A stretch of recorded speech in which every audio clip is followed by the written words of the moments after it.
محمد صلی اللہ علیہ وآلہ وسلم تمہارے مردوں میں سے کسی کے والد نہیں ہیں، لیکن اللہ کے پیغمبر اور نبیوں کی مہر یعنی سلسلہ نبوت کو ختم کر دینے والے ہیں، اور اللہ ہر چیز سے واقف ہے۔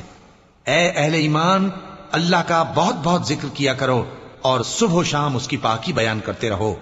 وہی تو ہے جو تم پر رحمت بھیجتا ہے اور اس کے فرشتے بھی، تاکہ تم کو اندھیروں سے نکال کر روشنی کی طرف لے جائے، اور اللہ مومنوں پر مہربان ہے۔